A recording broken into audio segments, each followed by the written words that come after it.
Hey everybody, Marcia here.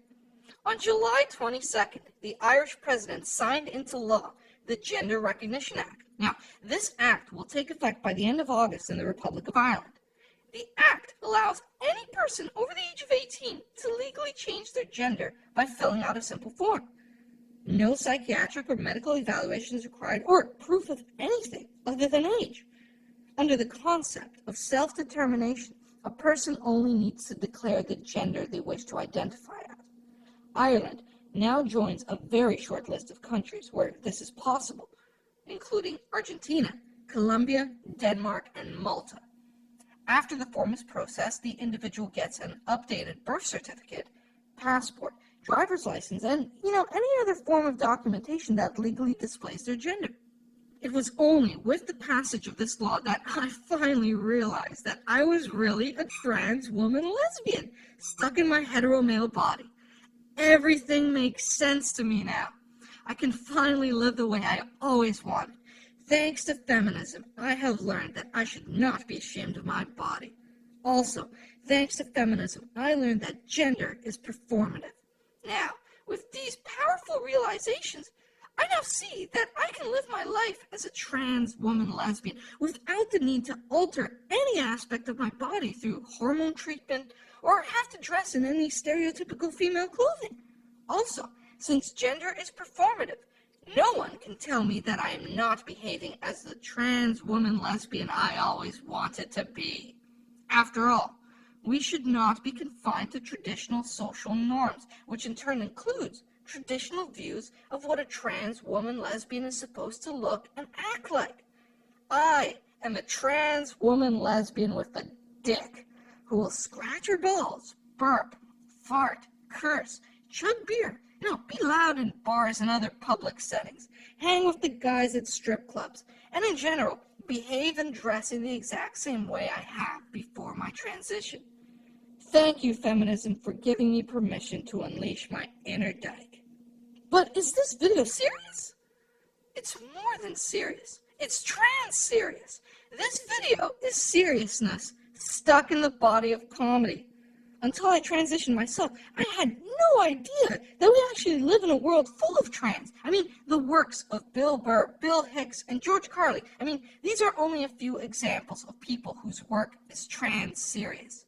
Also, feminists that preach the dictionary definition are just closeted trans MRAs. That is, they are MRAs stuck in the body of feminists.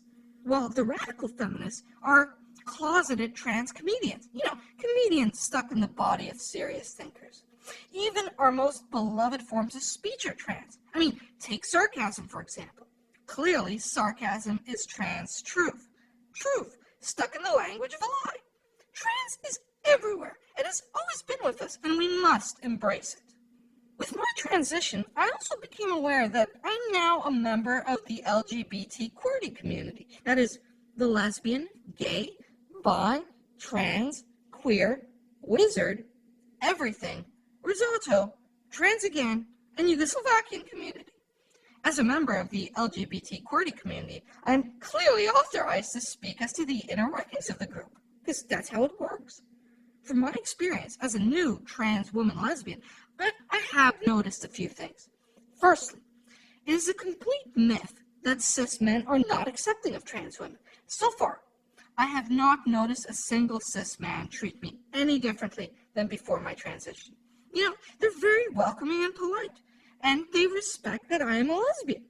I think they figured it out because I do look sort of butch. You would imagine that they would at least try to hit on me or, jokingly want to convert me to heterosexuality, yet I've seen none of these behaviors. I am such a convincing trans woman lesbian that they're shocked when I tell them I used to be a man. When I'm around cis men, they treat me just like one of the guys. And this has seriously thrown into doubt the criticisms we often hear from women about men treating them, like a girl. Girls, I just don't see it. Sorry. Even when pounding tequila shots with some bikers and swapping stories of wrecking chicks, not a one made a pass at me or behaved in any exclusionary ways. What also surprised me were all the perks and benefits I seem to have gained since my transition.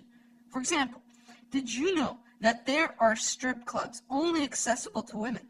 I mean, strip clubs full of naked women, but no men anywhere to be seen.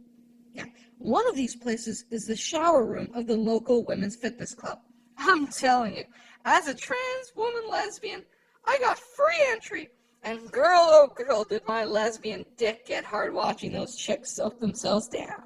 But it was not all free strip clubs and tequila shots with bikers. No, no, no. There were some bigots I encountered after my transition. For example, while doing the helicopter dick in the women's fitness club shower, some women just started screaming. I mean, I saw an 8-year-old girl crying and yelling, "Mommy, Mommy, why does that lady have a snake between her legs?" You know, it was at this point I knew that we have not quite made it as far in our culture as I had hoped.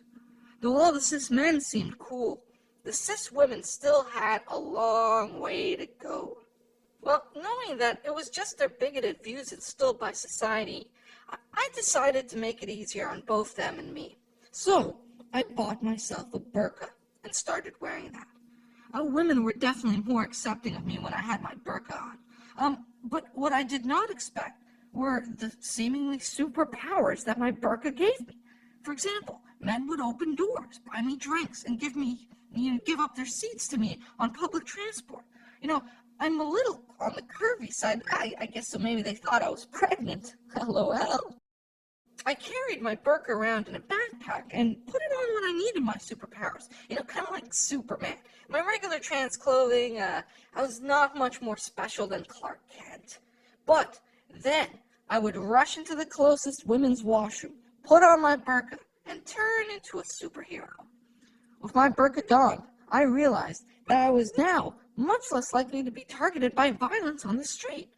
Also, if I looked like I was in conflict with someone, I was immediately surrounded by brave white knights coming to my rescue. These cis men were so polite and accommodating. They would say, "Miss, is this person bothering you?" I was also very welcome at all domestic violence and rape centers. I also found that there are no women's spreading laws out there, so I was free to sit comfortably on all public transport without anybody batting an eye. Further, when I started digging online, I found all sorts of scholarships, bursaries, grants, and programs exclusive to either trans or lesbians or women or any combination. Since I have, an interest in the sciences, I could not believe that not only all my tuition fees would be paid for me if I applied for something like physics, but I would also get money for accommodations, food, and any feminine products I needed, like the Brazilian ball wax. So, too, I found all sorts of opportunities when looking for work. Apparently, all these companies were looking for women executives and simply couldn't find them. Also, the government had all these high positions reserved for women just like me. I simply cannot imagine how this simply could be the case. I mean, are there not that many trans women lesbians out there applying? Imagine how quickly all of those quotas would fill up if only we had a whole lot of trans women lesbians out there. How quickly we could close all those gaps in STEM if we filled them with trans women lesbians. Now, looking back on this, I must say that trading in my man card for a pussy pass has been a great investment. Which brings me back to MGTOW. Now that I am a woman, I know I can no longer be MGTOW. But you know what? Fuck MGTOW. I have feminism. After becoming a woman, I can now clearly see how very real male privilege is. But you men have no idea what it is. And do you want to know? Do you want me to tell you what male privilege is? It's being born with a strong, powerful, and resilient body, coupled with a fierce intellect, logical at its core, not crippled by the waves of irrationality, which is emotion. Then, even with all that, you get the option to legally change your gender from male to female, so you benefit from all the perks that feminism has fought so hard to secure for us women only. Yeah, you'll legally be women, but you won't dress like women. You won't use any hormones.